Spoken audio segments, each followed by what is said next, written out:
வணக்கம் மக்களே, welcome to Narmi tax. இன்னைக்கு நம்ம என்ன பார்க்க போறோம்னா, கடவுள் எங்கே இருக்கின்றார். விவேகானந்தர் ஒருமுறை மாணவர்கள் ஏற்பாடு செய்திருந்த கூட்டத்தில் பேசச் சென்றார். எங்கும் இருப்பது போலவே அங்கும் குதர்க்கவாதிகள் இருந்தார்கள். அவர்கள் அவரை மனதால் காயப்படுத்த விரும்பி அவர் வரும் வழியில் அவருடைய பார்வை படும்படியாக காட் இஸ் நோவேர் என்று எழுதி வைத்தார்கள்.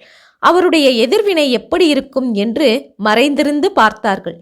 சுவாமியும் அதை படித்துவிட்டு மெல்ல புன்னகைத்தார். அந்த சாக்கட்டியால் நவ்வுக்கு அடுத்து ஒரு கோடு போட்டார். இப்போது காட் இஸ் நவ் ஹியர் என்று ஆகிவிட்டது. அவரை மடக்க நினைத்தவர்கள் மடங்கி போனார்கள். இறைவன் எங்கும் இருக்கின்றார், எப்போதும் இருக்கின்றார் என்று அந்த குதர்க்கவாதிகளுக்கு மறைமுகமாக உணர்த்தினார். இறைவன் என்றாலே எங்கும் நிறைந்தவன் என்றுதான் பொருள். இன்னதுதான் என்று சுட்டிக்காட்ட முடியாத ஒன்றுதான் இறைவன்.